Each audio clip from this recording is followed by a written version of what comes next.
आइए हम जानेंगे कि हम स्वर्ग कैसे जाएंगे, हमें क्या करने की आवश्यकता है।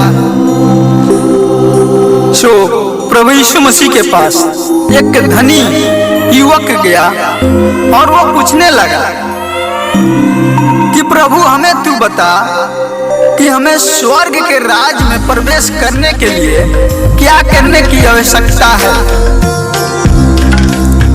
प्रभु ने उसे बताया। आइए हम वचन पढ़ेंगे मत्ती रचित सुसमाचार 19 अध्याय का 16 वचन से लेकर 30 वचन तक। एक मनुष्य यीशु के पास आया और उससे कहा, हे गुरु, मैं कौन सा भला काम करूं कि अनंत जीवन पाऊं। उसने उसे कहा, मुझसे भलाई के विषय में क्यों पूछता है?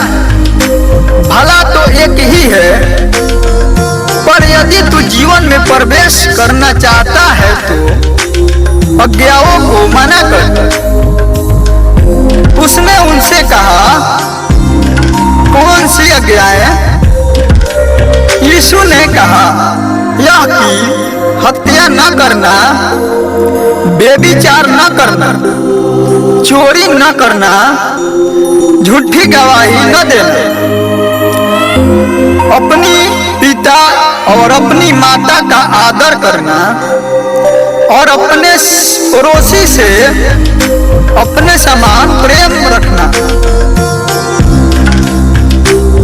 उस जवान ने उससे कहा, इन सब को तो मैंने माना है, अब मुझ में किस बात की घटी है? यीशु ने उससे कहा, यदि तू शुद्ध होना चाहता है तो जा, अपना माल बेचकर कंगालों को दे और तुझे स्वर्ग में धन मिलेगा, और आकर मेरे पीछे हो ले। परंतु वह जवान यह बात सुन उदास होकर चला गया, क्योंकि वह बहुत धनी था। तब यीशु ने अपने चेलों से कहा, मैं तुमसे सच कहता हूँ कि धनवान का स्वर्ग के राज में प्रवेश करना कठिन है। तुमसे फिर कहता हूँ कि परमेश्वर के राज में धनवान को प्रवेश करने से ऊंट का सुई के नक्के में से निकल जाना सहज है। यह सुनकर चेलों बहुत चकित होकर कहा, फिर किसका उद्धार हो सकता है? यीशु ने उनकी ओर देखकर कहा, मनुष्य से तो यह नहीं हो सकता, परंतु परमेश्वर से सब कुछ हो सकता है।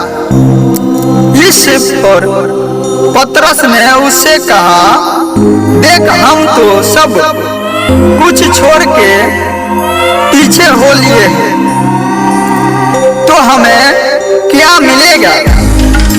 यीशु ने उनसे कहा, मैं तुमसे सच कहता हूँ कि नई सृष्टि में जब मनुष्य का पुत्र अपनी महिमा के सिंहासन पर बैठेगा तो तुम भी जो मेरे पीछे हो लिए हो 12 सिंहासनों पर बैठकर इस्राएल के 12 गोत्रों का न्याय करोगे।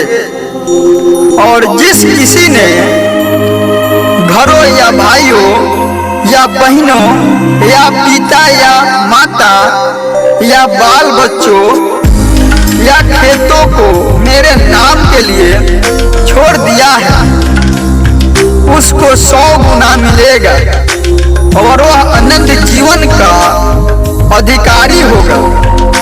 परंतु बहुत से जो पहले हैं पिछले होंगे, और जो पिछले हैं पहले होंगे।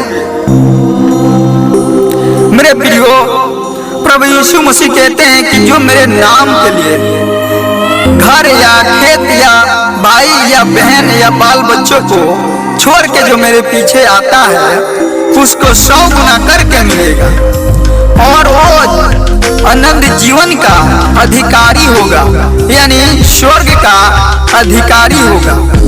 मेरे प्रियो, ये वचन हम सब हमारी चिंता करता है और हमें प्रभु के पीछे भागने की आवश्यकता है, प्रभु की आज्ञाओं को मानने की आवश्यकता है।